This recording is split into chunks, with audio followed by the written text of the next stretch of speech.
So, hello everyone, and a very good morning to all of you. Welcome back once again to the series of GS2. UPSC GS2 की हम पूरा syllabus यहाँ पे cover कर रहे हैं इस सीरीज में। और अभी तक के सेशंस में हमने मेकिंग ऑफ द कॉन्स्टिट्यूशन पढ़ा, कॉन्स्टिट्यूशन को बनाने में क्या क्या जद्दोजहद करनी पड़ी हमारी कॉन्स्टिट्यूंट असेंबली को, वो सब पढ़ा। उससे पहले हमने कुछ राइट्स जो कुछ एक्ट्स थे वो पढ़े थे। उसके बाद हमने पढ़ा हमारा प्रियम्बल से रिलेटेड जो भी केसेस थे, प्रियम्बल से रिलेटेड जो भी जुड़े हुए सवाल थे, उन सभी सवालों को हमने जानने की कोशिश करी। एंड आई होप आप सबको सारी चीजें क्लियर हैं अब तक। आज की क्लास से हम शुरू करेंगे फंडामेंटल राइट्स। बहुत ही ज्यादा इंपॉर्टेंट टॉपिक है, चाहे हम बात करें प्री की, चाहे हम बात करें मेंस की। इससे रिलेटेड क्वेश्चन यूपीएससी में लगातार आते रहे हैं and in future also we can expect some questions from this topic. And remember guys, ये जो सीरीज है ये सिर्फ प्री के लिए नहीं है, ये मेंस के लिए भी है, बिकॉज इसमें हम GS2 के सारे टॉपिक्स कवर करेंगे, whether it is governance, whether it is international relation, पूरा का पूरा GS2 हम कवर करेंगे। ओके, तो आज की क्लास से हम शुरू कर रहे हैं फंडामेंटल राइट्स। 2-3 क्लासेस, हो सकता है 4 क्लासेस भी लगे, बिकॉज मैं बहुत ज्यादा लंबी वीडियोस में विश्वास नहीं रखता। छोटी छोटी वीडियोस रहेंगी 40 मिनट 50 मिनट की, और उसी में हम चीजों को जानने की कोशिश करेंगे। तो आज की जो क्लास है उसमें हम बेसिकली ये समझेंगे कि फंडामेंटल राइट्स क्या, फंडामेंटल राइट्स क्यों, फंडामेंटल राइट्स क्या होते हैं, फंडामेंटल राइट्स की जरूरत क्या है, फंडामेंटल राइट्स के पीछे एक छोटी सी हिस्ट्री है, वर्ल्ड हिस्ट्री है, इंडियन हिस्ट्री है, वो समझेंगे। और 2 आर्टिकल्स आज हम समझेंगे, आर्टिकल 12 और आर्टिकल 13। आर्टिकल 13 अगर आपको समझ में आ गया तो दैट मीन्स कि आपको फंडामेंटल राइट्स आधे से ज्यादा समझ में आ गया, समझ लो। आर्टिकल 13 बहुत इंपॉर्टेंट आर्टिकल है हमारे कॉन्स्टिट्यूशन में, और काफी ज्यादा कॉन्ट्रोवर्सीज में रहा है हमारी हिस्ट्री में। तो चलिए स्टार्ट करते हैं। सबसे पहले बात करते हैं कि फंडामेंटल राइट्स आखिर होते क्या है। फंडामेंटल राइट्स क्या होते हैं, what are the fundamental rights. So basically guys देखो, हर इंसान को उसकी लाइफ में डिग्निटी चाहिए, हर इंसान को उसकी जो पर्सनालिटी है उसमें डेवलपमेंट चाहिए। तो उसकी डिग्निटी के लिए, उसके पर्सनालिटी डेवलपमेंट के लिए, उसके बेसिक राइट्स को इंश्योर करने के लिए हमारा कॉन्स्टिट्यूशन हमें क्या देता है, कुछ राइट्स देता है जो कि हमसे कोई नहीं छीन सकता, सरकार भी नहीं छीन सकती, सुप्रीम कोर्ट भी नहीं छीन सकता। अब वो छीन सकता है या नहीं छीन सकता है उसकी बात हम आगे करेंगे, डोंट वरी। तो ये वो राइट्स हैं जो कि हमसे कोई भी नहीं छीन सकता, अगर कोई छीनेगा तो उसके खिलाफ हम डायरेक्टली सुप्रीम कोर्ट में जा सकते हैं। तो ये कुछ राइट्स हैं जिनको हमारे कॉन्स्टिट्यूशन में फंडामेंटल राइट्स के नाम से जाना जाता है, जो कि हमें दिए जाते हैं ताकि हमारी लाइफ अच्छी हो सके, हमें बोलने का अधिकार हो, हमें कहीं पे भी मूव करने का अधिकार हो। मैं एक जगह से दूसरी जगह जा सकता हूँ, आज एक स्टेट से दूसरी स्टेट से जा सकता हूँ और मुझे कोई नहीं रोक सकता। क्यों? बिकॉज मेरे पास क्या है, फंडामेंटल राइट्स हैं। मैं जिस मर्जी कॉलेज स्कूल में पढ़ाई कर सकता हूँ, मुझे कोई नहीं रोक सकता। क्यों? मेरे पास फंडामेंटल राइट्स हैं। मैं किसी भी धर्म को प्रोफेस कर सकता हूँ, किसी भी रिलीजन को मान सकता हूँ। क्यों? क्योंकि मेरे पास फंडामेंटल राइट्स हैं। ओके, मैं किसी भी, अगर मैं माइनॉरिटी हूं तो मैं अपने एजुकेशनल इंस्टीट्यूशन को प्रमोट कर सकता हूं। क्यों? क्योंकि मेरे पास फंडामेंटल राइट्स हैं। और अगर मेरे फंडामेंटल राइट्स की वायलेशन हो रही है तो मैं डायरेक्टली सुप्रीम कोर्ट जा सकता हूं। क्यों? क्योंकि मेरे पास फंडामेंटल राइट्स हैं। सो फंडामेंटल राइट्स क्या होते हैं, आई होप ये क्लियर है। नाउ अगला सवाल ये कि फंडामेंटल राइट्स की जरूरत क्या है, वाई फंडामेंटल राइट्स। हमारे कॉन्स्टिट्यूशन मेकर्स को ऐसा क्या फील हुआ, ऐसा क्या उनको सपने में आया या क्या हुआ कि उनको फंडामेंटल राइट्स डालने की जरूरत पड़ी। तो इसके बारे में मैं आपसे पहले भी डिस्कस कर चुका हूं।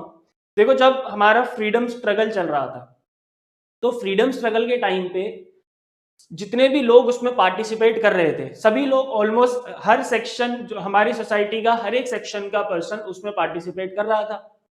जैसे कि विमेन हो गए, चिल्ड्रन हो गए, बुढ़े लोग हो गए, स्टूडेंट्स हो गए, किसान हो गए, मजदूर हो गए, सभी लोगों ने बढ़ चढ़ के उसमें पार्टिसिपेट किया था। इवन रिच लोगों ने भी पार्टिसिपेट किया था। मैं ये नहीं कहूंगा कि रिच लोग उससे दूर थे, रिच लोगों ने, जमींदारों ने भी, कुछ जमींदारों ने भी उसमें पार्टिसिपेशन लिया था। और इन सब का सपना इंडिपेंडेंस को लेकर अलग था। सबके लिए आजादी का मतलब, सबके लिए इंडिपेंडेंस का मतलब सेम नहीं था। ऑफ कोर्स सबको मोबिलाइज करना, सबको इकट्ठे लाना बहुत बड़ा टास्क था हमारे जो नेशनलिस्ट थे उनके सामने, जो भी हमारे प्रीमियर, जो कि हमारे टॉप स्ट्रगलर्स थे, उनके सामने बहुत बड़ा टास्क था कि सबको एकजुट करा जाए और सबको बोला जाए कि हाँ, एक बार इंडिपेंडेंस मिली तो तुम सबकी जो भी मांगे हैं उनको सुना जाएगा, जैसी सोसाइटी तुम चाहते हो वैसी सोसाइटी तुमको दी जाएगी। अब जब सबके सपने अलग थे, जैसे फॉर एग्जाम्पल विमेन, महिलाओं का सपना यह था कि उनको समाज में बराबरी मिले, अगर वो समाज में काम करना चाहती हैं कुछ अपना तो वो कर सके, उनके एजुकेशन की बात हो, और जितने भी उल्टी सीधी प्रथाएं हैं जो कि ऑलरेडी उस टाइम खत्म हो चुकी थी, और भी अगर कुछ बची खुची हैं तो वो खत्म हो, जिससे महिलाओं का जो शोषण होता है वो ना हो सके। इसके अलावा स्टूडेंट्स की डिमांड थी कि उनको एजुकेशन जो है वो क्वालिटी एजुकेशन मिले, हायर एजुकेशन में क्वालिटी एजुकेशन हो। किसानों की डिमांड ये थी कि उनको जमींदारी से छुटकारा मिले। मजदूरों की डिमांड ये थी कि उनको वेजेस जो है वो ढंग से दिए जाएं। तो ये सबकी अलग अलग डिमांड थी, सबके अलग अलग सपने थे कि हम आज़ाद होंगे तो हमें ऐसा हमारा सोसाइटी मिलेगा। और ये एंश्योर करना किसका काम था? हमारे कॉन्स्टिट्यूशन मेकर्स का, जिन्होंने प्रॉमिस किया था इन सभी लोगों से कि हाँ हम तुम्हें वो सोसाइटी देंगे जो तुम चाहते हो। तो ये किनका जिम्मेदारी थी, किनकी रिस्पॉन्सिबिलिटी थी? कॉन्स्टिट्यूशन मेकर्स की। अब कॉन्स्टिट्यूशन मेकर्स ने ये इंश्योर किया कि इन सभी को हमारी सोसाइटी में इक्वल दर्जा मिले, सभी के पास इक्वल राइट्स हों। इसी वजह से हमारे कॉन्स्टिट्यूशन में फंडामेंटल राइट्स को डाला गया। तो आई होप फंडामेंटल राइट्स क्यों हमारे कॉन्स्टिट्यूशन में डाले गए ये चीज क्लियर है, क्योंकि सबको, हर सेक्शन ऑफ द सोसाइटी को इक्वल राइट्स देने थे। सबका जो स्टेटस है, सबके लिए अपॉर्चुनिटी जो है वो बराबर रखनी थी। That is why fundamental rights हमारे कॉन्स्टिट्यूशन में enshrined हैं।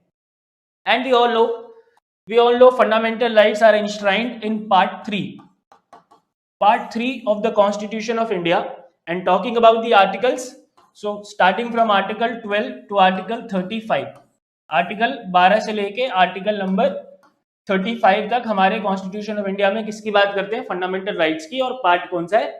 Part 3। And we all know कि पार्ट 3 को क्या बोला जाता है? Magna Carta of India.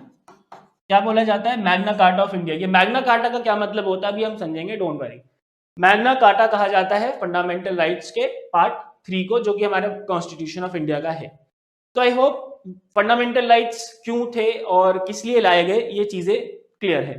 अब हम बात करेंगे सबसे पहले छोटी सी इसके पीछे एक हिस्ट्री है पूरी दुनिया में कि फंडामेंटल राइट्स की शुरुआत सबसे पहले कहां पे हुई, फंडामेंटल राइट्स की क्या क्या कहां जिक्र है हमारी वर्ल्ड हिस्ट्री में, उसकी हम बात करते हैं। तो सबसे पहले हम जाएंगे 1200s में, 1200 के स्टार्टिंग में जाएंगे, ठीक है। अर्ली 1200s की बात करेंगे फिलहाल हम, ठीक है। अभी हम बात करेंगे किसकी? अर्ली 1200s की। तो अर्ली 1200s में इंग्लैंड में क्या हुआ? इंग्लैंड में किंग हुआ करते थे जिनका नाम था किंग जॉन, ठीक है। इनका नाम क्या था? King John. अब इस समय भी एक्सपेंशनिस्ट पॉलिसी चल रही थी, फ्रांस और इंग्लैंड के बीच में टसल चल रहा था कि कौन कितनी जमीनों पे कब्जा करेगा, ठीक है। तो किंग जॉन जो है वो लगातार अपनी एंसेस्ट्रल लैंड्स को हार रहे थे। किससे? फ्रांस से। इनकी जो एंसेस्ट्रल लैंड्स थी ये लगातार वॉर हो रही थी between the British and the France, और उसमें लगातार अपने एंसेस्ट्रल लैंड्स को हारे जा रहे थे। अब देखो जब वॉर होती है तो ऑफ कोर्स खर्चा होता है और इकोनॉमी डाउन जाती है। तो उस वॉर के खर्चे को पूरा करने के लिए और इकोनॉमी को ऊपर लाने के लिए किंग जॉन ने क्या करा? Barons is a commonly used word for जमींदार। उस टाइम जमींदार जो थे ब्रिटिश में, वहां के जमींदारों को कॉमनली क्या बोला जाता था? बैरन्स। तो अब से मैं बैरन्स वर्ड का ही यूज करूंगा इस टॉपिक के लिए।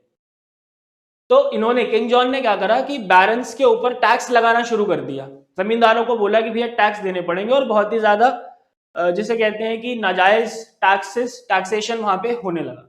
तो ऑफ कोर्स अगर ऐसा होगा तो कोई भी सेक्शन के ऊपर अगर आप ज्यादती करोगे, उसके साथ अगर गलत करोगे तो वो ऑफ कोर्स रिवोल्ट तो करेगा ही। तो बैरन्स ने रिवोल्ट कर दिया इनके खिलाफ, किंग जॉन के खिलाफ। तो दोनों में, बैरन्स के ग्रुप में और किंग जॉन में काफी ज्यादा टसल चली, और उसके बाद ये निष्कर्ष निकला, ये रिजल्ट निकला कि ओके, किंग जॉन और इनके बीच में एक एग्रीमेंट हुआ, और उस एग्रीमेंट में बैरन्स को कुछ राइट्स दे दिए गए कि ठीक है आपको हम ये राइट्स दे रहे हैं, और इसके ये राइट्स इंश्योर करेंगे कि आपके ऊपर किसी तरीके का कोई अत्याचार, कोई भी गलत काम आपके ऊपर ना हो। और उन राइट्स को बोला गया मैग्ना कार्टा, ठीक है। उन राइट्स को क्या बोला गया? मैग्ना कार्टा, जिसका मतलब होता है द ग्रेट चार्टर। उसका मतलब क्या होता है? The great charter. अब इसमें क्या बोला गया? जैसे सबसे बड़ी जो डिमांड थी इनकी, फ्यूडल टैक्सेशन, इनको बोला गया कि यस, आपको प्रोटेक्शन हम देंगे from the feudal taxation, feudal taxation से आपको प्रोटेक्शन मिलेगी। इसके अलावा इलीगल इम्प्रिजनमेंट के खिलाफ भी आपको हम प्रोटेक्शन दे रहे हैं, किंग जॉन ने बोला। ठीक है, इसके अलावा और भी प्रोटेक्शन ऑफ चर्च, जो चर्च राइट्स थे उनके लिए भी उनको प्रोटेक्शन दिए गए। इसके अलावा और भी कई राइट्स थे, वो ज्यादा डिटेल में हमें जाने की जरूरत नहीं है, हमें बस ये समझना था कि मैग्ना कार्टा वर्ड कहां से आया। तो I hope Magna carta word का मतलब आपको क्लियर है। मैग्ना कार्टा का मतलब है ग्रेट चार्टर, जो कि किंग जॉन ऑफ इंग्लैंड और बैरन्स के बीच में एग्रीमेंट हुआ था, बिकॉज बैरन्स ने रिवोल्ट कर दिया था अगेंस्ट किंग जॉन, तो किंग जॉन ने उनको शांत कराने के लिए कुछ राइट्स दे दिए थे, जिनका नाम होता है Magna carta. Now of course अब किंग जॉन ने राइट्स तो दे दिए थे, पर किंग जॉन का जो मकसद था उसे पूरा नहीं हुआ था। किंग जॉन को पैसा तो चाहिए था, तो बाद में ये राइट्स ऑल्दो वापस हो गए थे। तो यहाँ से मैग्ना कार्टा है, और मैग्ना कार्टा का जो एग्रीमेंट था वो साइन हुआ था इन द ईयर 1215 में।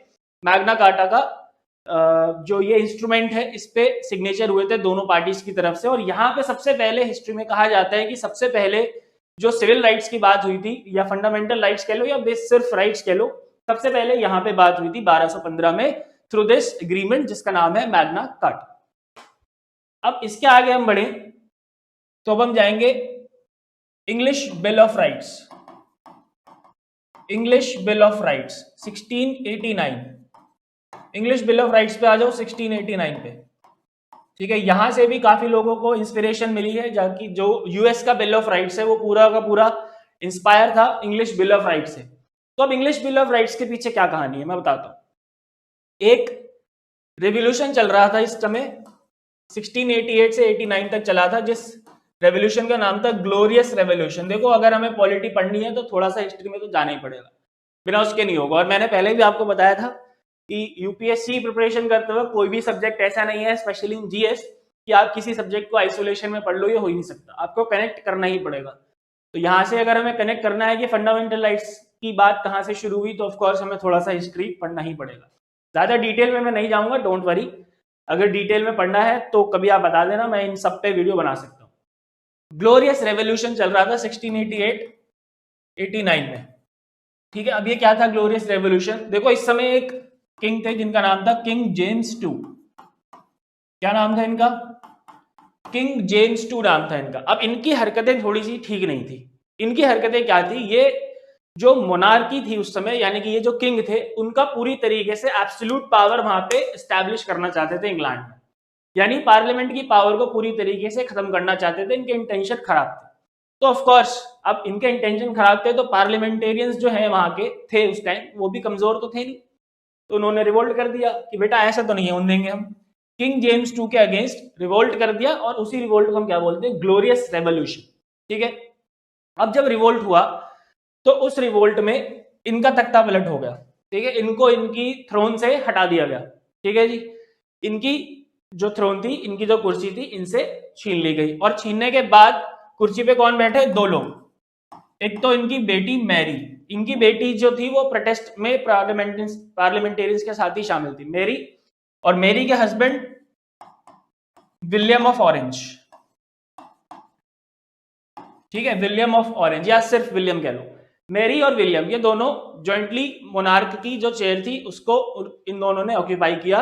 और इन्होंने पार्लियामेंटेरियंस को वादा किया, क्योंकि ऑफ कोर्स ये भी प्रोटेस्ट में शामिल थे, तो इनको तो वादा करना ही था। इन्होंने पार्लियामेंटेरियंस को वादा किया कि ठीक है, आपको आपके जो राइट्स हैं, जो भी सिविल राइट्स हैं, वो आपको दिए जाएंगे। और फिर यहाँ से इंग्लिश बिल ऑफ राइट्स सबसे पहले साइन हुआ between the throne, between the monarchy and the parliamentarians. Alright, जो भी बिल था इंग्लिश बिल ऑफ राइट्स, वो ब्रिटिश पार्लियामेंट में पास हो गया। और कहा जाता है, लोग कहते हैं कि यहीं से ब्रिटिश में, इंग्लैंड में सबसे पहले जो आज कॉन्स्टिट्यूशनल मोनार्की चल रही है, इंग्लैंड में आज क्या चलता है? Constitutional monarchy. ये हम पहले भी पढ़ चुके हैं, जब हमने रिपब्लिक का मतलब समझा था तो मैंने आपको बताया था मोनार्की होता है और एक रिपब्लिक होता है। तो ब्रिटिश में क्या है? Constitutional monarchy. तो लोग कहते हैं कि कॉन्स्टिट्यूशनल मोनार्की का जो बेस है वो इंग्लिश बिल ऑफ राइट्स में रख दिया गया था। कब? 1689 में। एंड जो यूएस बिल ऑफ राइट्स हैं वो भी इंग्लिश बिल ऑफ राइट्स से ही इंस्पायर होके उन्होंने अपने कॉन्स्टिट्यूशन में फंडामेंटल राइट्स, या बेसिकली कह लो राइट्स, वो अपने कॉन्स्टिट्यूशन में एंश्राइन किए थे। ओके, इसके बाद अगली बार जब फंडामेंटल राइट्स का वर्ल्ड में जिक्र हुआ वो था यूएस बिल ऑफ राइट्स। क्या था? US bill of rights. अब मैंने आपको पहले बताया यूएस बिल ऑफ राइट्स जो थे वो कहां से इंस्पायर्ड थे? English bill of rights 1689।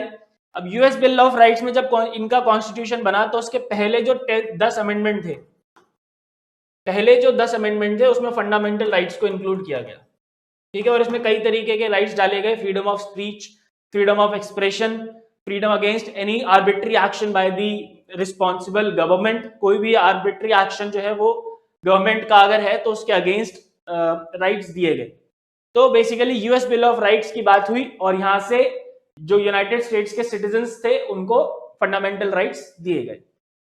इसके बाद अगली बार फंडामेंटल राइट्स की बात हुई France declaration of rights of man, France declaration of rights of man, ठीक है। ये 1700s की बात है, I am not remembering the exact year. France declaration of rights of man, ठीक है। इसमें क्या हुआ था? It was inspired by the French revolution, ठीक है। फ्रेंच रेवोल्यूशन अगर आपको नहीं पता है तो कमेंट में करके बताओ। फ्रेंच रेवोल्यूशन पे एक पूरी अलग से वीडियो बनाई जा सकती है। फ्रेंच रेवोल्यूशन कोई छोटा टॉपिक नहीं है जिसको फंडामेंटल राइट्स के साथ समझे। फ्रेंच रेवोल्यूशन का जिक्र अभी मैं और डिटेल में नहीं करूंगा बिकॉज अननेसेसरी, क्लास बहुत लंबी हो जाएगी। फ्रेंच रेवोल्यूशन अगर आपको पढ़ना है तो बताओ, डिस्कस कर लेंगे। This was inspired by the French revolution, ये फ्रेंच रेवोल्यूशन से इंस्पायर्ड हुआ और कई सारे राइट्स फ्रांस के कॉन्स्टिट्यूशन में डाल दिए गए जिससे इंश्योर हुआ कि जो फ्रांस के सिटीजन हैं उनको बेसिक राइट्स दिए जाएंगे। इसके बाद 1948 पे आ जाओ। 1948 United Nation Universal Declaration of Human Rights, United Nation Universal Declaration of Human Rights, ठीक है जी। ये बहुत बड़ी डेवलपमेंट थी in the world history regarding the fundamental rights, regarding the civil rights, regarding the liberty of people, regarding the dignity of people. तो ये बहुत बड़ी डेवलपमेंट थी। 1948 क्या हुआ? ये था रेजोल्यूशन नंबर 217। इसका रेजोल्यूशन नंबर याद रखना यार, इंपॉर्टेंट है। दिस वाज रेजोल्यूशन नंबर 217, ठीक है। And this was adopted in the third assembly of United nation general assembly, UNGA की थर्ड असेंबली हुई थी। थर्ड असेंबली, कॉपी पेन साथ में रखना और नोट डाउन करते जाना चीजों को, सिर्फ देखने से नहीं हो पाएगा। नोट्स मैं दे दूंगा, don't worry. Telegram group join कर लो, वहां पे नोट्स मिल जाएंगे, लेकिन साथ साथ अपने नोट्स भी बना लो, ठीक है। ऐसे खाली बैठ के देखोगे तो कुछ समझ नहीं आएगा। तो यूनाइटेड नेशन जनरल असेंबली की जो थर्ड असेंबली हुई थी 10 दिसंबर 1948, 10 दिसंबर 1948 को इनकी थर्ड असेंबली हुई थी। उसमें इसको United Nation Universal Declaration of Human rights को एक्सेप्ट कर लिया गया था और ये कहां पे हुई थी? ऑफ कोर्स पेरिस में, ठीक है। ये दो तीन बातें इसमें याद रखने वाली है। Resolution number 217 third assembly UNGA की कहां पे हुई थी? पेरिस में। और 10 दिसंबर 1948 को United Nation Universal Declaration of Human rights को अडॉप्ट कर लिया गया था। और इसमें यह बोला गया था अपने मेंबर स्टेट से, इस समय 58 मेंबर स्टेट्स थे यूनाइटेड नेशन में जब ये बात हुई थी। कितने थे? 58 मेंबर स्टेट्स थे। 58 मेंबर स्टेट्स थे और इन सभी मेंबर स्टेट्स को बोला गया कि भैया अपने अपने देशों में जाके लोगों को बेसिक राइट्स दो, बेसिक ह्यूमन राइट्स दो। ऐसे काम नहीं चलेगा, तुम किसी को भी उठा के जेल में डाल देते हो। और ऑफ कोर्स इस टाइम क्या हुआ था? वर्ल्ड वॉर से दुनिया निकली ही थी, तो वर्ल्ड वॉर में देखा था कि कितना ज्यादा अत्याचार हुआ था पूरी दुनिया के ऊपर। तो इन सब चीजों को ध्यान में रखते हुए यूनाइटेड नेशन ने अपने मेंबर स्टेट्स को बोला कि भैया ऐसे नहीं हो पाएगा, तुम तो किसी को भी मार देते हो, किसी को भी जेल में बंद कर देते हो, किसी के साथ कुछ भी कर रहे हो, तो ऐसा नहीं चलेगा। अपने देशों में ह्यूमन राइट्स की बात करो, फंडामेंटल राइट्स की बात करो। And this was inspired bye all these previous events, ये जितने भी पिछले के इवेंट हमने पढ़े, this declaration was inspired bye all these events. And 1948 में ही 1948 ये दिसंबर में हुआ था, फरवरी 1948 में, इससे बहुत पहले, इससे लगभग 8-10 महीने पहले ही हमारे कॉन्स्टिट्यूशन में फंडामेंटल राइट से रिलेटेड जो ड्राफ्ट था वो मूव हो चुका था। यानी कि हमारा कॉन्स्टिट्यूशन में फंडामेंटल राइट्स का जो जिक्र था वो इस United Nation Universal Declaration of Human rights से पहले ही हो चुका था। फरवरी 1948 में जब पहला ड्राफ्ट उसका मूव हुआ था, उसी समय फंडामेंटल राइट्स भी मूव हो चुके थे, ठीक है। यानी कि अगर आपसे कोई ये पूछे कि fundamental rights are directly inspired by this United Nation Universal Declaration of Human Rights, तो ये बात गलत होगी। क्यों? क्योंकि उससे पहले ही फरवरी 1948 में ही हमारे देश के जो फंडामेंटल राइट्स थे वो उसका ड्राफ्ट जो था वो पेश हो चुका था कॉन्स्टिट्यूएंट असेंबली में, ठीक है। तो ये तो थी बात वर्ल्ड हिस्ट्री की, जहां जहां पे अभी तक फंडामेंटल राइट्स की बात हुई थी, फंडामेंटल राइट्स का जिक्र हुआ था। आई होप ये चीजें क्लियर है। एंड नाउ अब गाइस देखो, नोट बनाते जाना, नोट करते जाना चीजों को। मैं फिर से कह रहा हूं, बार बार कह रहा हूं कि नोट नहीं करोगे तो गड़बड़ हो जाएगी। इसके बाद आ जाओ इंडियन हिस्ट्री में। अब जो भारत की हिस्ट्री है उसमें भी कई जगहों पे फंडामेंटल राइट्स, सिविल राइट्स और freedom of speech, freedom of expression, property के राइट्स, ठीक है, इन सारी चीजों के कई जगहों पे जिक्र हुए हैं। तो बात करते हैं कहां कहां पे जिक्र हुए। सबसे पहले बात हुई थी कहां पे? Constitution of India bill, constitution of India bill 1895, constitution of India bill 1895, जिसको स्वराज बिल भी बोलते हैं, ठीक है, इसका एक और नाम है स्वराज बिल, ठीक है। और ये कब हुआ था? 1895 में। और ये वो कॉन्स्टिट्यूशन ऑफ इंडिया बिल 1895 था जहां पे सबसे पहली बार, इसको याद रखना, फॉर द फर्स्ट टाइम यहां पे बात हुई थी बेसिक सिविल राइट्स की, बेसिक फंडामेंटल राइट्स की। फॉर द फर्स्ट टाइम यहाँ पे फंडामेंटल राइट्स का जिक्र हुआ, कॉन्स्टिट्यूशन ऑफ इंडिया बिल 1895। कुछ लोग कहते हैं कि this bill was inspired by, और you can say it was moved by Bal Gangadhar Tilak, but इसके कोई डॉक्यूमेंट्री एविडेंस नहीं है।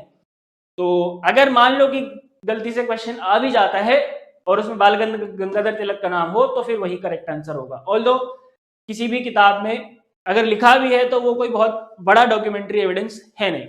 तो constitution of India bill 1895 Swaraj bill, इसके पीछे कहा जाता है किनका हाथ था? बाल गंगाधर तिलक का। बट ऑब्वियसली इन्फ्लुएंसर तो वो थे, बट अगर हम ये पूछे आपसे कि इन्होंने ही मूव कराया था तो, या इन्होंने ही ड्राफ्ट प्रिपेयर किया था, तो इस बात का कोई डॉक्यूमेंट्री एविडेंस नहीं है। कॉन्स्टिट्यूशन ऑफ इंडिया बिल 1895 में सबसे पहली बार जिक्र हो गया। अब 1895 से पहले आप सबको पता है कि हमारे देश में एक बहुत ही कमाल की चीज हो चुकी थी, और वो कमाल की चीज थी इंडियन नेशनल कांग्रेस की एस्टैब्लिशमेंट, ठीक है। 1885 में हम सब जानते हैं इंडियन नेशनल कांग्रेस बन गया था। तो अब इस टाइम जो नेशनलिस्ट थे वो पढ़े लिखे हो चुके थे। आईएनसी एक पढ़े लिखे लोगों का ग्रुप था, उनको पता था कि ब्रिटिशर्स के साथ कैसे डील करना है। तो उन्होंने राइट्स की बात करनी शुरू कर दी थी, और इस बिल के बाद तो और ज्यादा हो गई थी, ठीक है। तो धीरे धीरे राइट्स की जो डिमांड थी वो बढ़ती गई। 1905 में बंगाल पार्टीशन हुआ, उसके बाद भी जो इंडियन नेशनलिस्ट थे उन्होंने ब्रिटिशर से डिमांड करी। 1909 में पार्लियामेंटरी रिफॉर्म्स आया, उसमें कुछ खास राइट्स दिए नहीं गए। फिर 1919 में मॉन्टफोर्ड रिफॉर्म्स आए, ठीक है। 1919 में Montford reforms, Montagu Chelmsford reforms जिसको हम कहते हैं, मॉन्टफोर्ड रिफॉर्म्स आए 1919 में। यहाँ पे फिर कोई बात नहीं की गई फंडामेंटल राइट्स की। और इसी के साथ साथ रॉलेट एक्ट आप सबने सुना होगा, रॉलेट एक्ट भी इन्होंने निकाल दिया था कि किसी को भी उठा के जेल में बंद कर देंगे, किसी को भी बिना ट्रायल के उठा के जेल में बंद कर देंगे। तो इन सभी चीजों से परेशान होके फिर से एक बहुत ही एग्रेसिव डिमांड हमारे नेशनलिस्ट ने उठाई regarding the civil rights, regarding the rights of liberty, regarding the rights of dignity, regarding the freedom from illegal imprisonment, regarding the freedom of expression, regarding the freedom of movement, regarding the right to life। इन सभी चीजों की demand हमारे nationalist ने, हमारे जो strugglers थे, freedom struggle, उन्होंने तेज कर दी। 1919 के बाद से ये बहुत तेजी से बढ़ने लगा। इसके बाद यहां पे जिक्र हुआ। इसके बाद थर्ड नंबर की हम बात करें, थर्ड नंबर में 1925 में Commonwealth of India bills, Commonwealth of India bills, Commonwealth of India bills, it was drafted by Annie Besant. Annie Besant ने इसको ड्राफ्ट किया था, ठीक है। एनी बेसेंट हम सब जानते हैं, होम रूल लीग इन्होंने स्टार्ट किया था बाल गंगाधर तिलक के साथ। तो एनी बेसेंट ने कॉमनवेल्थ ऑफ इंडिया बिल्स 1925 में ड्राफ्ट किया। इस बिल को ब्रिटिश पार्लियामेंट में पेश किया गया, और इस बिल में 7 फंडामेंटल राइट्स की बात की गई थी, ठीक है। 7 अलग अलग फंडामेंटल राइट्स की इस बिल में बात की गई थी। यह बिल बेसिकली इंडिया के कॉन्स्टिट्यूशनल डेवलपमेंट का एक हिस्सा था। मतलब इस बिल में भी डिमांड की गई थी कि भाई इंडिया के लोग कॉन्स्टिट्यूशन अपना खुद बनाएंगे, but this bill of course was not passed in the British parliament, lapse हो गया, वहां पे पास नहीं हो पाया। तो यहाँ पे भी फंडामेंटल राइट्स का जिक्र हुआ था, Commonwealth of India bills 1925 drafted by Annie Besant. इसके बाद नंबर 4, इसके बाद क्या हुआ, 1 सेकेंड, यस, इसके बाद नंबर 4 आ जाओ। अब 1919 में क्या हुए थे, मॉन्टफोर्ड रिफॉर्म्स हुए थे, मॉन्टफोर्ड रिफॉर्म्स। ठीक है, मॉन्टफोर्ड रिफॉर्म्स सही है या नहीं है, उनकी क्रेडिबिलिटी क्या है, या वो कितने अच्छे से काम करेंगे, या उनकी एफिशिएंसी को चेक करने के लिए 1919 के रिफॉर्म्स में लिखा था कि 10 सालों के अंदर एक कमीशन बनाया जाएगा। हम सब जानते हैं साइमन कमीशन बना उसके बाद, और फिर वो इसकी एफिशिएंसी और जो जिस हिसाब से काम कर रहा है उसको चेक किया जाएगा। ठीक है, 1927 में साइमन कमीशन बना, 1927 में साइमन कमीशन बना, and of course we all know इसका बहुत जोरों शोरों के साथ रिवोल्ट किया गया, बिकॉज इसमें सारे के सारे जो मेंबर्स थे वो इंग्लिश ही थे, इंडियन कोई मेंबर ही नहीं था। अब जब ये रिवोल्ट हुआ अगेंस्ट द साइमन कमीशन, तो ब्रिटिशर्स ने एक्नॉलेज किया कि हाँ ठीक बात है, बिल्कुल सही बात है कि अगर हम इंडिया के किसी एक्ट की बात कर रहे हैं तो उसमें इंडियंस तो होने ही चाहिए, और उस समय काफी ज्यादा प्रेशर ब्रिटिश गवर्नमेंट के ऊपर बना चुके थे हमारे फ्रीडम स्ट्रगलर्स। तो साइमन कमीशन का विरोध हुआ, साइमन कमीशन के अगेंस्ट लोगों ने रिवोल्ट किया।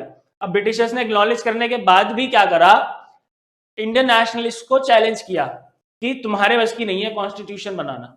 ठीक है, अगर तुम्हारे बस की है तो कॉन्स्टिट्यूशन बना के दिखाओ या उसके कुछ प्रोविजन बना के दिखाओ। लॉर्ड बर्किनहेड, नाम याद रखना, लॉर्ड बर्किनहेड, इन्होंने चैलेंज किया था डायरेक्टली हमारे फ्रीडम स्ट्रगलर्स को कि अच्छा तुम्हारे बस की है नहीं, तुम बकवास कर रहे हो, तुम्हें कॉन्स्टिट्यूशन की कोई ज्ञान नहीं है, तुम ऐसी फालतू बातें कर रहे हो। तो लॉर्ड बर्किंघम ने चैलेंज दिया हमारे स्ट्रगलर्स को कि भैया बना के दिखाओ कॉन्स्टिट्यूशन। तो फिर ऑल पार्टी कॉन्फ्रेंस हुई, और उस ऑल पार्टी कॉन्फ्रेंस में डिसाइड हुआ कि एक कमेटी बनाई जाएगी जिसके चेयरपर्सन होंगे मोतीलाल नेहरू।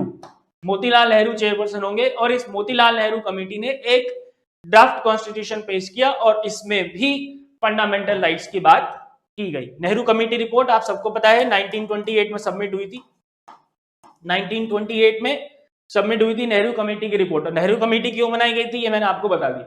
ठीक है, और इस नेहरू कमेटी में भी बात की गई किसकी, फंडामेंटल राइट्स की। इसमें और भी कई चीजें थी कि हमें हमारा कॉन्स्टिट्यूशन चाहिए, डोमिनियन स्टेटस चाहिए, सारी बातें हुई थी।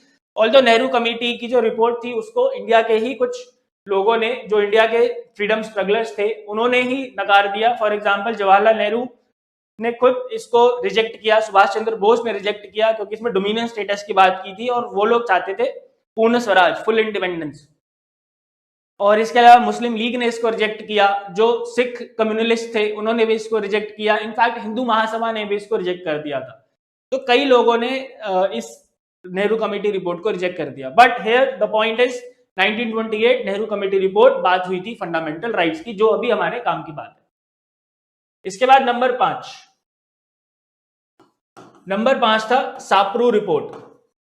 साप्रू रिपोर्ट 1945, डायरेक्टली क्वेश्चन आ सकता है Sapru report is related to what, तो answer would be it is related to minority rights. ठीक है, माइनॉरिटी राइट्स, और अगर ऑप्शन में फंडामेंटल राइट्स हुआ तो वो भी सही आंसर होगा। ठीक है, साप्रू रिपोर्ट 1945 क्यों आई, क्या रीजन था। देखो, जब अर्ली 1940s का दौर था तो उस समय हमारे देश में कम्युनलिज्म बहुत ज्यादा बढ़ चुका था, बहुत ही ज्यादा, यानी हिंदू मुस्लिम दंगे हो रहे थे, सिखों के बीच में भी कम्युनलिस्ट आइडियोलॉजी प्रिवेल कर रही थी, तो कम्युनलिज्म बहुत ज्यादा बढ़ गया था।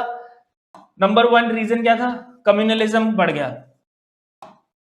ठीक है, कम्युनलिज्म बहुत ज्यादा राइज पे था। दूसरा, गांधी और जिन्ना, महात्मा गांधी जी और जिन्ना के बीच में, जिन्ना जिसकी पाकिस्तान की डिमांड थी, ठीक है, बहुत शानदार कंट्री बनाई है आज उसने। ठीक है, तो गांधी जी और जिन्ना कितनी शानदार है हम सब जानते हैं, के बीच में जो टॉक्स थी वो फेल हो गई। ठीक है, तो कम्युनलिज्म और ज्यादा बढ़ने लगा। तो फिर क्या हुआ कि ये डिसाइड हुआ कि एक नॉन पार्टी कॉन्फ्रेंस हुई, जिसमें कोई पार्टी नहीं थी, आईएनसी नहीं थी, मुस्लिम लीग नहीं थी, और कोई भी पार्टी उसमें नहीं थी। क्या हुआ इसके बाद, एक नॉन पार्टी कॉन्फ्रेंस हुई।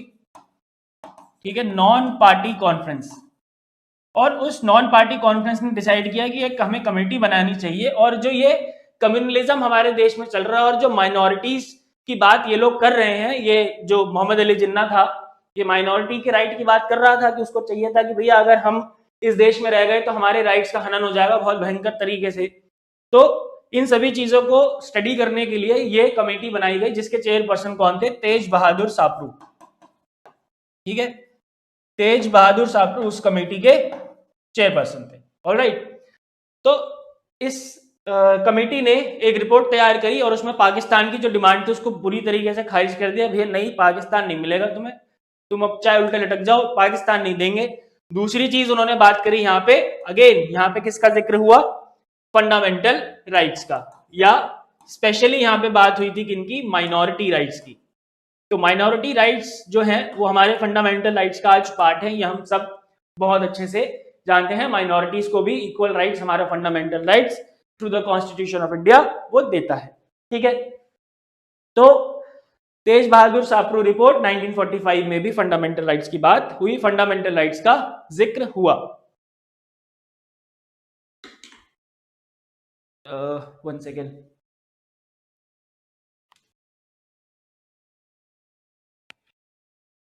यस, सो फंडामेंटल राइट्स की बात इन जगहों पे इंडियन हिस्ट्री और वर्ल्ड हिस्ट्री में हुई है। आई होप आपको एक जो बेसिक आइडिया था कि फंडामेंटल राइट्स का जो जिक्र है वो कहां कहां पे हुआ है इंडियन हिस्ट्री वर्ल्ड हिस्ट्री में, वो चीजें क्लियर।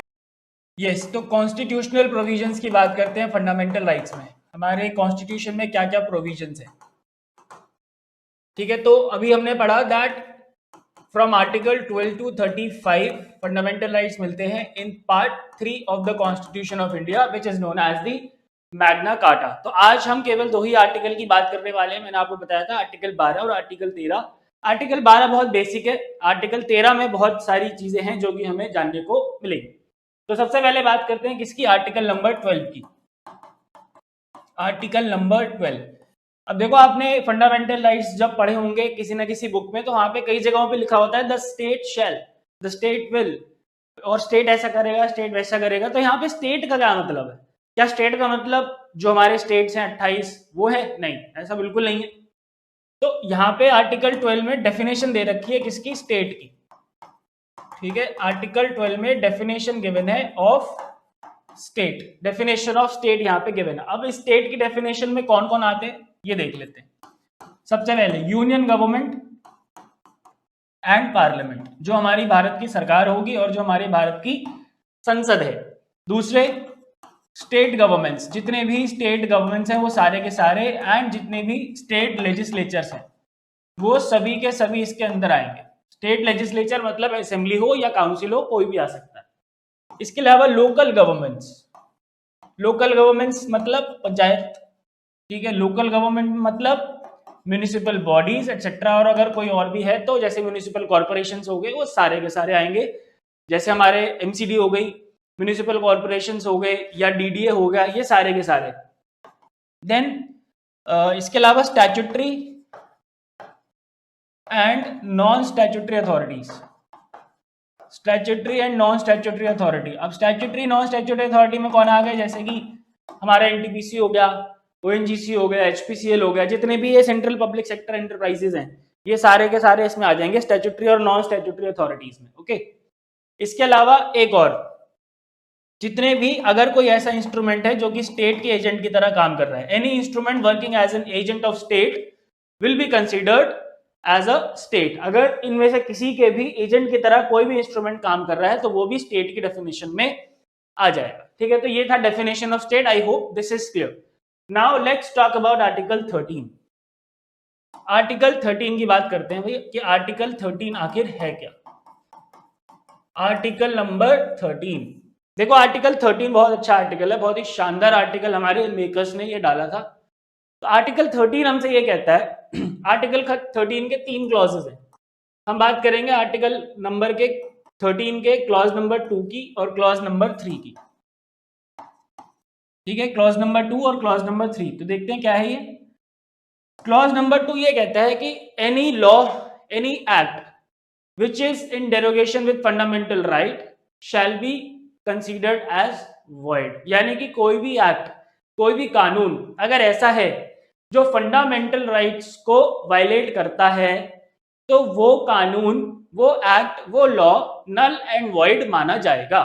सीधी सीधी बात है, बहुत सिंपल सी बात है कि अगर कोई भी लॉ, एनी लॉ या फिर एक्ट अगर वो फंडामेंटल राइट्स की वायलेशन करता है, वायलेशन ऑफ फंडामेंटल राइट्स वहां पे होती है, तो it will be considered as void, null and void उसको माना जाएगा। और इसमें एक अच्छी बात और है कि अगर कोई एक्ट ऐसा बनता है, मान लो कि एक एक्ट ऐसा बना जिसमें 50 प्रोविजंस हैं, ठीक है, तो 50 प्रोविजंस में से 5 प्रोविजंस ऐसे हैं जो कि फंडामेंटल राइट्स को वायलेट करते हैं, तो वो 5 प्रोविजंस उसमें से हट जाएंगे। यानी कि जहां तक वो लॉ या वो एक्ट फंडामेंटल राइट्स को वायलेट करता है उस प्रोविजन को हटा दिया जाएगा, बाकी जो एक्ट है, बाकी जो लॉ है वो बचा रहेगा। इसको हम बोलते हैं डॉक्ट्रिन ऑफ सेवरेबिलिटी।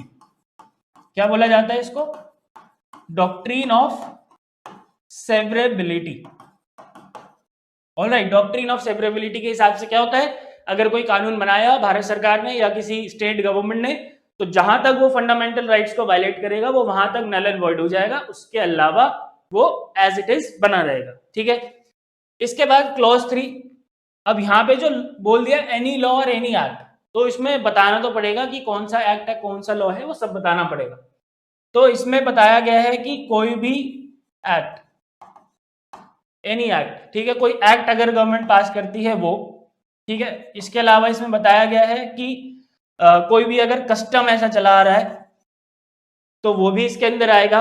इसके अलावा कोई ऑर्डिनेंस प्रेसिडेंट ने निकाल दिया है या गवर्नर ने निकाल दिया है तो वो भी इसके अंदर आएगा। ऑर्डिनेंस क्या होता है, कैसे होता है, कैसे निकाला जाता है, ये सब हम पढ़ेंगे जब हम प्रेसिडेंट और गवर्नर की बात करेंगे। ठीक है, इसके अलावा भारत सरकार ने या स्टेट गवर्नमेंट ने कोई ऑर्डर जारी कर दिया है, ठीक है, तो वो भी इसके अंदर आता है। ठीक है, तो ये बेसिकली सारी चीजों को कवर करता है। इसमें लॉ की डेफिनेशन गिवन है कि लॉ के अंदर क्या क्या चीजें आती है। ऑलराइट, नोट्स मिल जाएंगे, मैं फिर से बता रहा हूँ, नोट्स की टेंशन मत लेना, नोट्स मिल जाएंगे। ये सारी चीजें इसके अंदर आती है। ठीक है, ये होता है हमारा आर्टिकल नंबर 13। आर्टिकल 13 हमसे क्या कहता है कि कोई भी अगर लॉ है, कोई भी ऐसा एक्ट है जो कि फंडामेंटल राइट्स को वायलेट करता है तो वो नल एंड वॉइड माना जाएगा। और आर्टिकल 13 के क्लॉज नंबर 3 में उसकी डेफिनेशन हमें गिवन है लॉ की, कि वो लॉ का मतलब क्या है। ऑलराइट, तो अब देखो इस आर्टिकल 13 में कुछ डेवलपमेंट हुई है, उस डेवलपमेंट को हमें समझना बहुत जरूरी है। ठीक है, ये आर्टिकल 13 पढ़ लेने से काम नहीं बनेगा, आर्टिकल 13 के अंदर जो डेवलपमेंट्स हुई है उसको समझना बहुत जरूरी है। अब देखो 1949 में हमारा कॉन्स्टिट्यूशन बन चुका था और 26 जनवरी 1950 को पूरी तरीके से अडॉप्ट हो गया था। 26 नवंबर 1949 को कुछ प्रोविजंस अडॉप्ट हुए, 26 जनवरी 1950 को पूरा का पूरा कॉन्स्टिट्यूशन अडॉप्ट हो गया। ठीक है, अब जब हम आजाद हुए, जब हमारा कॉन्स्टिट्यूशन बाहर निकल के आया, अब जब देखो जब हमारी कॉन्स्टिट्यूएंट असेंबली कॉन्स्टिट्यूशन बना रही थी तो मैंने आपको बताया था कि उसमें वोटिंग नहीं हुई थी, उसमें म्यूचुअल कंसेंसस के साथ हर चीज को पास किया गया था। क्योंकि वोटिंग उन्होंने इसलिए नहीं करी थी क्योंकि अगर वोटिंग कर देते तो फिर ये होता कि जो अगेंस्ट वाले हैं इस बार वो हार गए तो वो अगली बार उसका बदला निकालते, तो बेसिकली वहां पे ग्रुपिज्म होने लग जाता। वो जो ग्रुपिज्म होती, उस ग्रुपिज्म की वजह से कॉन्स्टिट्यूशन के अंदर इनर कॉन्फ्लिक्ट आने लग जाता। पर क्या हमारा कॉन्स्टिट्यूशन इनर कॉन्फ्लिक्ट से बच पाया? नहीं। इसके बहुत सारे एग्जाम्पल्स हैं, बट आज हम फंडामेंटल राइट्स की बात कर रहे हैं तो फंडामेंटल राइट्स को ही हम कंसीडर करते हुए मैं आपको बताऊंगा कि क्या क्या कॉन्फ्लिक्ट हमारे कॉन्स्टिट्यूशन में आने शुरू हुए जब हमारे देश में, जब हमारा देश इंडिपेंडेंट होकर काम करने लगा। फॉर एग्जाम्पल, हमारा कॉन्स्टिट्यूशन के अंदर एक डीपीएसपी है, directive principles of state policy. ये क्या है? Directive principles of state policy ये है बेसिकली कॉन्स्टिट्यूशन स्टेट्स को बोलता है कि आपकी जिम्मेदारी है कि आप इस सोसाइटी को इस तरीकों से डेवलप करोगे, और उसमें बहुत सारे आर्टिकल्स के थ्रू बहुत सारे प्रोविजंस दे रखे हैं कि किस तरीके की हमारी सोसाइटी होनी चाहिए। डीपीएसपी के आर्टिकल 39B, डीपीएसपी का आर्टिकल 39B है, उसमें लिखा हुआ है कि जो भी मटेरियल रिसोर्सेज होंगे वो इस तरीके से डिस्ट्रीब्यूट किए जाएंगे कि वो सभी के इंटरेस्ट में हो। ठीक है, जो भी मटेरियल रिसोर्सेज होंगे वो इस तरीके से डिस्ट्रीब्यूट होंगे कि पूरी सभी जनता के फेवर में, सभी जनता के इंटरेस्ट में या नेशन इंटरेस्ट में कह लो, ओवरऑल उसमें वो हो। आर्टिकल 39B ये कहता है। ठीक है, लेकिन हमारा फंडामेंटल राइट्स में पहले एक राइट हुआ करता था जिसको हम बोलते हैं right to property, article number 31 में था ये। ठीक है, आर्टिकल नंबर 31 में राइट टू प्रॉपर्टी था। ऑलराइट, अब आप सबको पता है कि इस टाइम जमींदारी सिस्टम चलती थी हमारे देश में और जमींदारों के पास बहुत सारी जमीन होती थी, किसान जमीन पे काम करते थे, उनका किराया भरते थे और उनके पास कुछ नहीं बचता था। तो भारत सरकार ने आजाद होने के बाद ये सोचा लैंड रिफॉर्म्स करने शुरू करें। ठीक है, लैंड रिफॉर्म्स एक बहुत ही इंपॉर्टेंट टॉपिक है, ऑलमोस्ट हर सब्जेक्ट में इसका जिक्र है। तो लैंड रिफॉर्म्स करने की सोची भारत सरकार ने, पर लैंड रिफॉर्म्स के बीच में यहां पे कॉन्फ्लिक्ट आने वाला था। अभी मैं बताता हूं कि वो कॉन्फ्लिक्ट कैसे आने वाला था। ठीक है, तो लैंड रिफॉर्म्स करने जब भारत सरकार ने शुरू करे तो उन्होंने लैंड सीलिंग लगा दी कि एक आदमी इतना ही लैंड एक्वायर कर सकता है, और उसके बाद जो बची हुई लैंड होगी उसका वो भारत सरकार ले लेगी और वो दूसरों को बांट देगी, गरीबों को बांट देगी, जिनके पास जो लैंडलेस पीपल है उनको बांट देगी, और जो ओनर्स होंगे उनको कॉम्पेंसेशन थोड़ा बहुत दे दिया जाएगा। अब कॉम्पेंसेशन का मतलब ये नहीं था यहाँ पे बिल्कुल भी कि लैंड की प्राइस दे दिया जाएगा। भाई लैंड का प्राइस देने लायक भारत सरकार उस समय थी ही नहीं, आजाद हुए ही थे, इतना पैसा सरकार के पास नहीं था। ठीक है, तो हमारी जो इकोनॉमी थी वो इतनी ज्यादा स्ट्रांग नहीं थी कि लैंड के बदले सरकार भारत सरकार उनको उतना ही पैसा दे जो लैंड की एक्चुअल वैल्यू है। तो कॉम्पेंसेशन का मतलब यहाँ पे ये नहीं था कि पूरा एग्जैक्ट अमाउंट दिया जाएगा, नहीं, जो भी बनता है थोड़ा बहुत भारत सरकार उनको दे देगी। ठीक है, तो लैंड रिफॉर्म्स होने शुरू हुए। लैंड रिफॉर्म पे चलने से पहले एक चीज मैं आपको बता देता हूं कि अभी हम कॉन्फ्लिक्ट की बात कर रहे हैं, तो उस पर आ जाओ। लैंड रिफॉर्म्स को रोकते हुए केरला की गवर्नमेंट ने क्या करा, एससी और एसटी को एजुकेशनल में रिजर्वेशन दे दिया। ठीक है, एससी और एसटी को रिजर्वेशन दे दिया डीपीएसपी का पालन करते हुए, क्योंकि डीपीएसपी ये कहता है कि आपके सोसाइटी की वेलफेयर के लिए काम करना है, और जो भी ऐसे सेक्शन है ऑफ द सोसाइटी जो कि जिनके साथ अभी तक ठीक नहीं हुआ है उनकी अपलिफ्टमेंट के लिए आपको काम करना है। तो केरला की गवर्नमेंट ने एससी एसटी को रिजर्वेशन दे दिया। तो फिर एक केस हुआ जिस केस का नाम है चंपकम दुराई राजन केस। इस केस की डिटेल में मैं नहीं जाऊंगा, इसको हम आगे पढ़ेंगे। अभी बस मैं कॉन्फ्लिक्ट आपको दिखाना चाह रहा हूं कि कॉन्फ्लिक्ट कैसे है। चंपकम दुराई राजन केस हुआ, इसमें चंपकम दुराई राजन ने जाके ये बोला सुप्रीम कोर्ट में कि अच्छा आप डीपीएसपी की बात कर रहे हो, डीपीएसपी का ये आर्टिकल ऐसे कह रहा है कि हाँ ठीक है, स्टेट जो है लोगों की सोसाइटी के वेलफेयर के लिए काम करेगा, अपलिफ्टमेंट के लिए काम करेगा, दैट इज फाइन, लेकिन ऐसा करते हुए ये रिजर्वेशन जब आप दे रहे हो ना, ऐसा करते हुए आप article number 14 of the constitution 15 और 16 इसका पूरी तरीके से वायलेशन कर रहे हो। क्यों? 14 क्या कहता है, मैं छोटा सा बता देता हूँ। Equality before law. अब ये लॉ तो ऐसा नहीं था, ये तो सिर्फ एससी और एसटी को रिजर्वेशन दे रहा था। ये क्या होता है, आर्टिकल 15-16 भी इक्वालिटी की बात करते हैं। ठीक है, इक्वल अपॉर्चुनिटी की, इक्वल स्टेटस की बात करते हैं। तो चंपकन दुराई राजन ने बिल्कुल सही कहा कि हाँ भाई ये बात तो सही है, और सुप्रीम कोर्ट ने भी कहा हाँ जी बिल्कुल सही बात है, ये बात तो बिल्कुल सही कह रहे हो। फिर इस केस में कुछ हुआ, तो आप बेसिक इस केस के बारे में डिटेल में आगे पढ़ेंगे जब हम 14, 15, 16 आर्टिकल पढ़ेंगे, अभी नहीं। तो इस तरीके से आप देख सकते हो किस तरीके से कंफ्लिक्ट हमारे कॉन्स्टिट्यूशन में आ गए थे, और वो कंफ्लिक्ट का रीजन यही था क्योंकि सबको खुश रखना था। तो सबको खुश रखने के लिए की वजह से वो कंफ्लिक्ट हमारे कॉन्स्टिट्यूशन में जनरेट हो गई, जिसको आज तक सही करने के प्रोसेस में हमारी सरकारें लगी हुई है। ठीक है, तो ये हो गई कॉन्फ्लिक्ट के बाद। अब वापस आ जाओ लैंड रिफॉर्म्स पे। तो सरकार ने लैंड रिफॉर्म्स करने शुरू करे। अब लैंड रिफॉर्म्स करते वक्त भी वही सेम कंफ्लिक्ट आया। कैसे आया कंफ्लिक्ट? पे लैंड रिफॉर्म भारत सरकार कर रही है, सरकार लैंड छीन रही है, लेकिन मेरे पास तो आर्टिकल 31 में राइट टू प्रॉपर्टी है, तो आपने कैसे छीन लिया भाई? तो फंडामेंटल राइट्स का वायलेशन हो गया, आपने कैसे छीन लिया मेरे से? तो इसके लिए नेहरू जी ने एक तरीका सोचा, बहुत ही शानदार तरीका निकाला उन्होंने, और ऐसा तरीका निकाला कि सबका मुंह बंद कर दिया उन्होंने। हमारा जब कॉन्स्टिट्यूशन बना था तो उसमें 8 शेड्यूल थे टोटल। कितने शेड्यूल थे? 8। उन्होंने क्या करा, एक 9th शेड्यूल ऐड करा दिया कॉन्स्टिट्यूशन में, एक 9th शेड्यूल ऐड करा दिया, और उस 9th शेड्यूल में ये लिख दिया कि जो भी कानून, जो भी लॉ, जो भी एक्ट 9th शेड्यूल में रखा जाएगा उसका जुडिशियल रिव्यू नहीं हो सकता। देखो, राइट टू प्रॉपर्टी का मेरा हनन हुआ, ठीक है, तो उससे बचने का तरीका क्या था? उससे बचने का तरीका था क्या कि मैं डायरेक्टली सुप्रीम कोर्ट जाता, अभी हम पढ़ेंगे इन सब चीजों के बारे में, डायरेक्टली सुप्रीम कोर्ट जाता और उनसे गुहार लगाता कि साहब देखो, भारत सरकार या कोई भी राज्य सरकार जो है वो मेरे राइट्स मेरे से छीन रही है। ठीक है, तो ये तरीका होता था, मतलब कि जुडिशियल रिव्यू, उस लॉ का, उस एक्ट का जुडिशियल रिव्यू एक तरीका होता था। तो नेहरू जी ने बहुत चालाकी से 9th शेड्यूल बना दिया, और 9th शेड्यूल में ये कह दिया कि कोई भी लॉ, कोई भी एक्ट अगर 9th शेड्यूल में आएगा तो वो जुडिशियल रिव्यू से बाहर होगा, उसका जुडिशियल रिव्यू नहीं किया जा सकता। ठीक है, और जितने भी उस समय लैंड रिफॉर्म के कानून थे उनको उठा के डाल दिया कहां पे? 9th शेड्यूल में। ठीक है, सब खुश, सुप्रीम कोर्ट भी खुश और सरकार भी खुश, और जो जमींदार थे उनकी परेशानी लेकिन बढ़ गई कि भाई अब तो सरकार क्या करेगी, कोई भी कानून बनाएगी उसको 9 शेड्यूल में डाल देगी, तो फिर हमारे तो ऐसे तो हमारी जमीनें छिन जाएंगी सारी। ठीक है, अब इसको देखते हुए एक बहुत ही लैंडमार्क केस है जिसका नाम है Shankari Prasad versus Union of India. Although इसका जो जजमेंट है वो इतना ज्यादा लैंडमार्क नहीं है, बट सबसे पहली बात जो ये एंगल खुला था आर्टिकल 13 और आर्टिकल 368 का, उसकी बात यहाँ पे हुई थी। अब देखो इस केस में एक नया एंगल मिल गया, इस केस में एक नया एंगल मिल गया। वो नया एंगल क्या था? देखो मैंने आपको छोटा सा बताया था पहले, आर्टिकल 368 जो होता है वो अमेंडेबिलिटी की पावर होती है ऑफ द पार्लियामेंट। आर्टिकल 368 के अंदर पार्ट 20 है ये कॉन्स्टिट्यूशन का, जिसमें एक ही आर्टिकल है।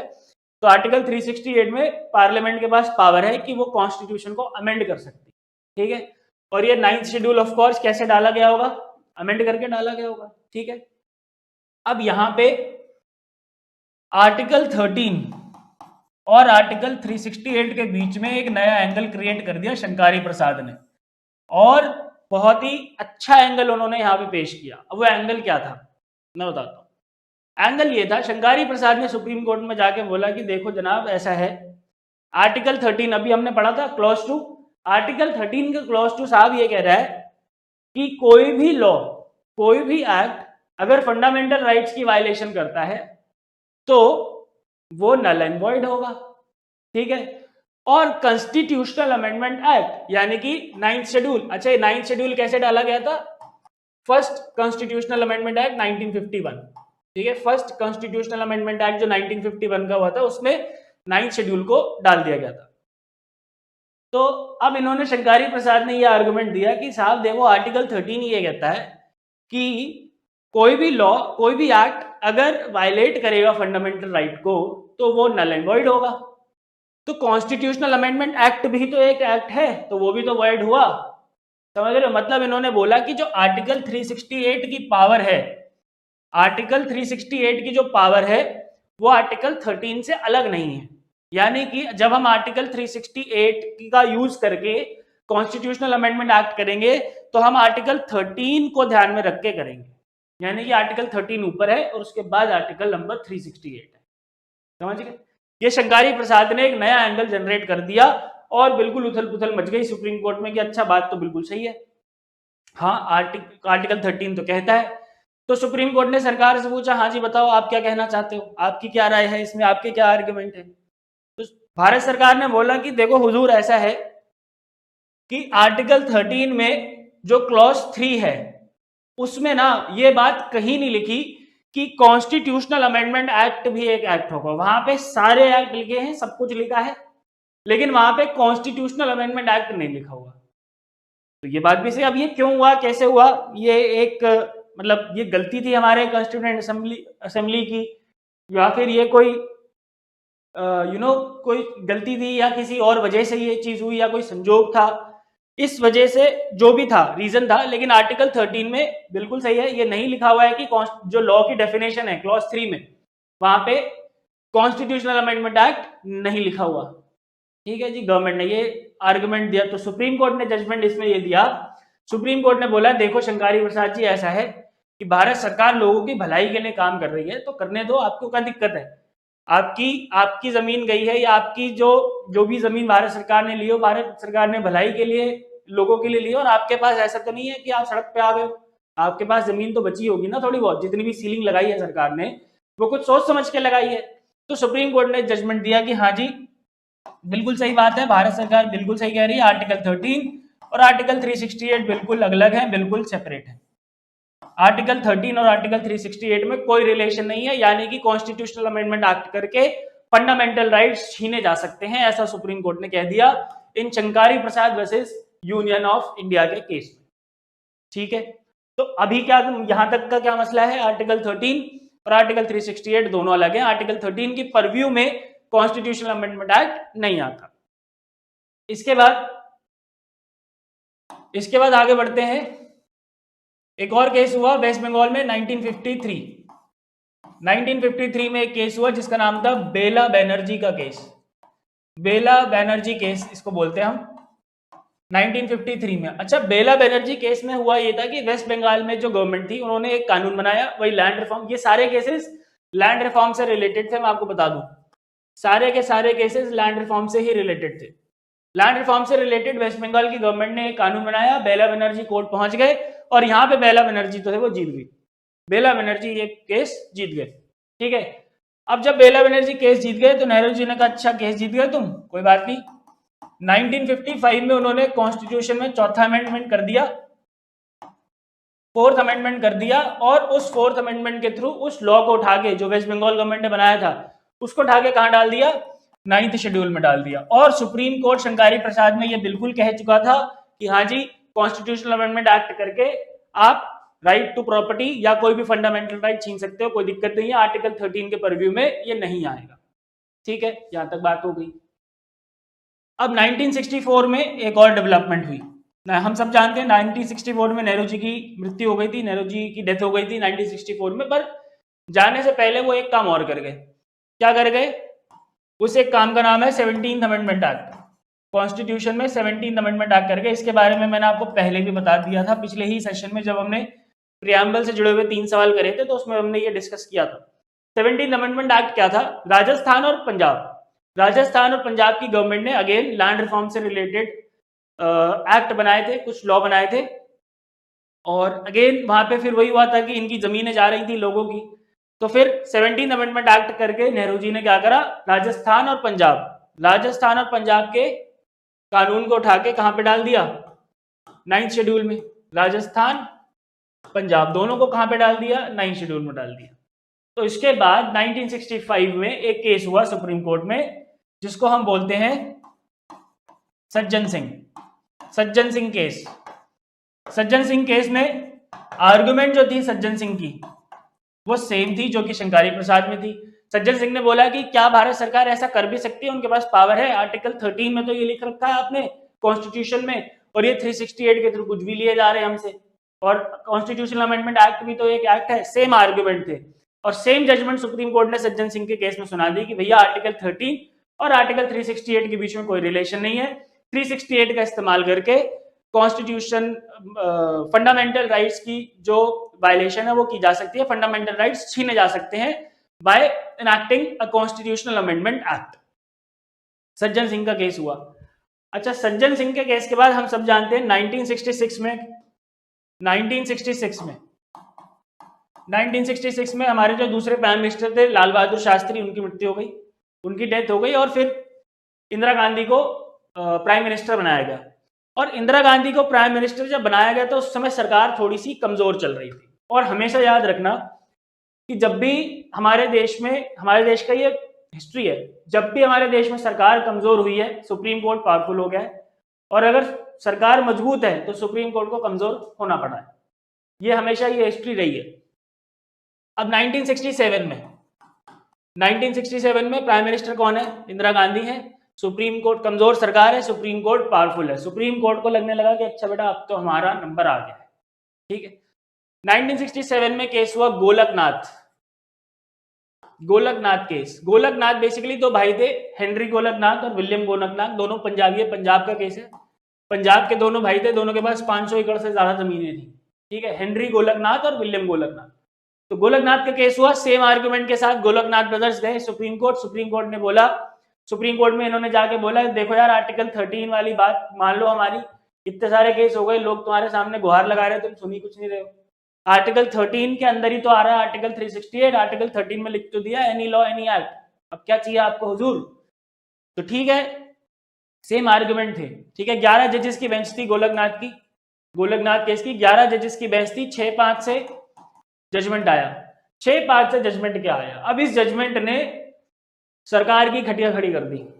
ये जजमेंट बिल्कुल अलग आ गया। इस जजमेंट में सुप्रीम कोर्ट ने कह दिया कि भाई देखो ऐसा है, आर्टिकल 368 आर्टिकल 13 के परव्यू में ही आएगा, यानी कि तुम कॉन्स्टिट्यूशनल अमेंडमेंट एक्ट करके आर्टिकल 13 फंडामेंटल राइट्स को नहीं छीन सकते।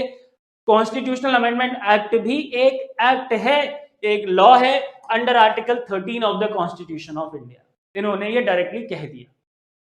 अब सरकार के जो है वो धुएं छूट गए।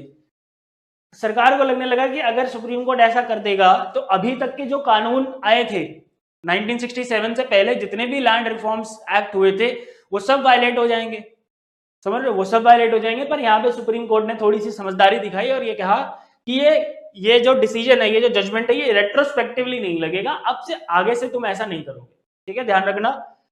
इसको बोलते हैं प्रोस्पेक्टिव रूलिंग, ठीक है। प्रोस्पेक्टिव रूलिंग का मतलब क्या है, जिस दिन जजमेंट आया उस दिन के बाद से वो जजमेंट के जो भी प्रोविजंस हैं वो आगे लगेंगे, उसके पहले अगर कोई उसके अगेंस्ट फैसला है तो वो बना रहेगा, उसमें कोई दिक्कत नहीं है। तो यहाँ पे गोलकनाथ केस में सुप्रीम कोर्ट ने कह दिया डायरेक्टली कि भाई देखो, आर्टिकल 368 आर्टिकल 13 से अलग नहीं है। आर्टिकल 368 में कॉन्स्टिट्यूशनल अमेंडमेंट एक्ट जो है वो आर्टिकल 13 के अंदर भी एक एक्ट है, ठीक है। अब सरकार के सामने बड़ी समस्या थी। 67 में इंदिरा गांधी प्राइम मिनिस्टर थी, कमजोर सरकार थी, उनके खुद के जो लोग थे कांग्रेस के वही उनके खिलाफ थे, क्योंकि कोई नहीं चाहता था कि इंदिरा गांधी को प्राइम मिनिस्टर बनाया जाए। बट वो तो के कामराज, जिनको किंग मेकर कहा जाता है, उनका कमाल था, तो वो ऐसा हो गया। खैर वो वर्ल्ड हिस्ट्री की बात है। अब 1971 में आप सबको याद है इंडिया में इलेक्शंस हुए थे 1971। 1971, 1 सेकेंड गाइस,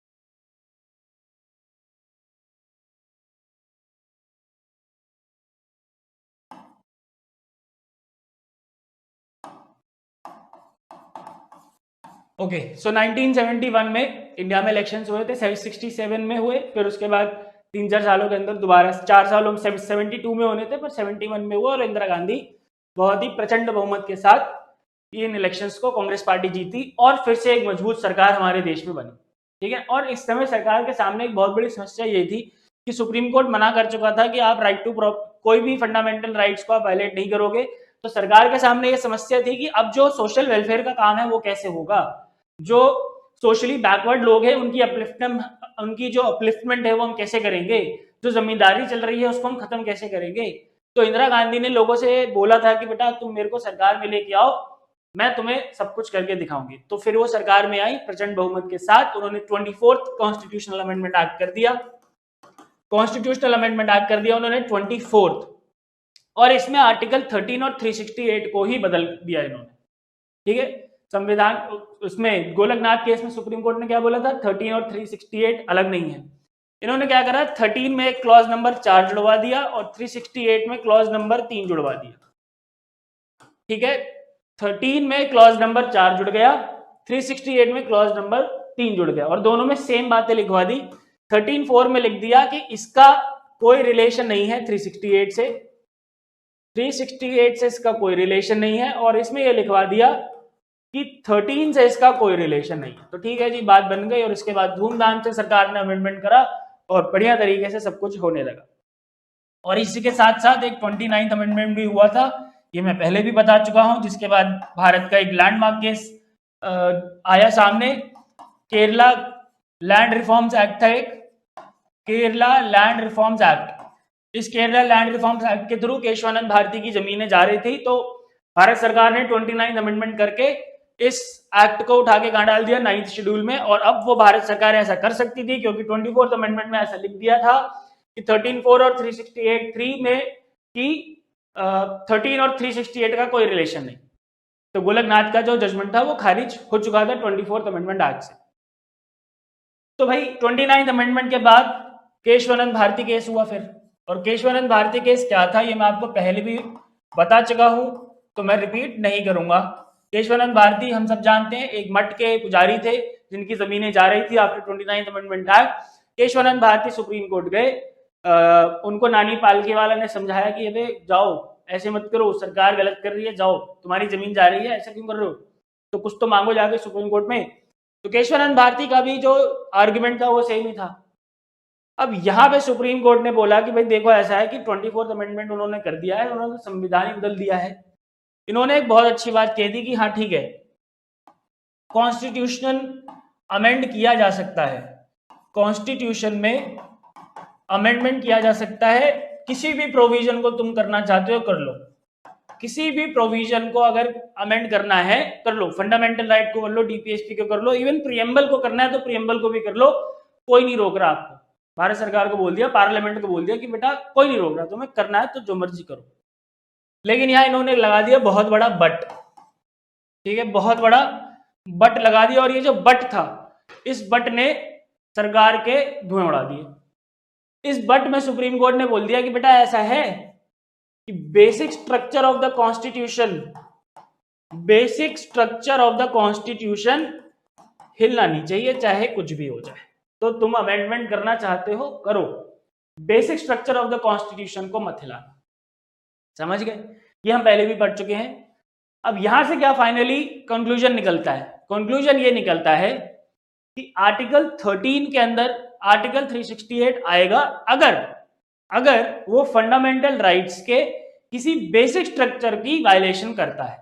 अब एक लाइन उसमें और जुड़ गई।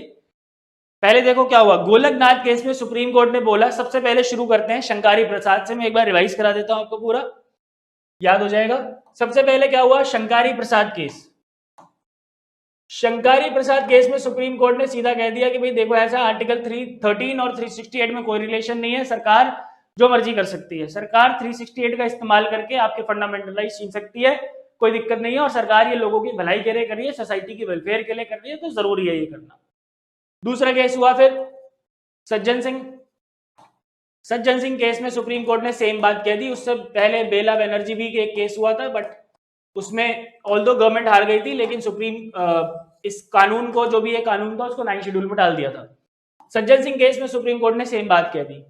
तीसरा केस हुआ गोलकनाथ केस, ये इंपॉर्टेंट है, इसको याद रखना है। गोलकनाथ केस में क्या बोला सुप्रीम कोर्ट ने कि भाई देखो 13 और 368 अलग नहीं है, 368 13 के अंदर आता है, 368 का इस्तेमाल करके भारत सरकार कोई फंडामेंटल राइट्स नहीं छीन सकती, गोलकनाथ केस में कह दिया।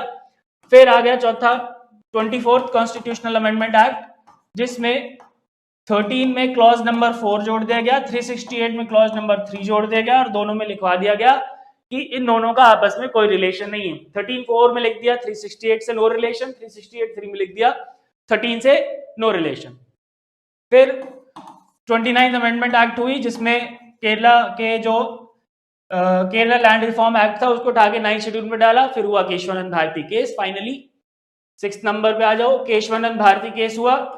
केशवानंद भारती केस में सुप्रीम कोर्ट ने साफ कह दिया कि भैया अमेंडमेंट करना है कर लो, बेसिक स्ट्रक्चर नहीं हिलना चाहिए। तो आज के लिए क्या है, आज का जो स्टेटस है 13 और 368 का, वो क्या है? 13 और 368 का स्टेटस ये है कि yes, 368 comes under the purview of Article 13 if it is violating the basic structure of the Constitution. if लगा हुआ है, ऐसा नहीं है, अगर बेसिक स्ट्रक्चर वायलेट नहीं हो रहा है तो 368 is out of 13. If it is violating the basic structure of the Constitution, then it comes under the purview of Article number 13 of the Constitution of India. तो ये थी आर्टिकल 13 के पीछे की कुछ कहानी। आई होप आपको ये क्लियर है, और अगर ये कहानी नहीं पता होगी तो गाइज आगे चल के बड़ी परेशानी होने वाली है। तो 13 की कहानी समझना बहुत जरूरी था। तो आज की क्लास में हमने पढ़ा फंडामेंटल राइट्स क्या होता है, क्यों होते हैं, और फंडामेंटल राइट्स की जरूरत क्या थी, फंडामेंटल राइट्स के पीछे वर्ल्ड हिस्ट्री में कहाँ कहाँ पे उसका जिक्र हुआ, इंडियन हिस्ट्री में उसका कहाँ कहाँ जिक्र हुआ, ये हमने पढ़ा। फिर 12 और 13 आर्टिकल और 13 के पीछे की पूरी स्टोरी। अगली क्लास जो है उसमें हम आर्टिकल फिर आगे बढ़ेंगे, 14 से आगे जाएंगे, राइट टू इक्वालिटी पढ़ेंगे, फ्रीडम ऑफ स्पीच एक्सप्रेशन पढ़ेंगे, और सारी आर्टिकल धीरे धीरे करके आगे बढ़ेंगे। तो मिलते हैं कल की क्लास में। Goodbye, take care and God bless.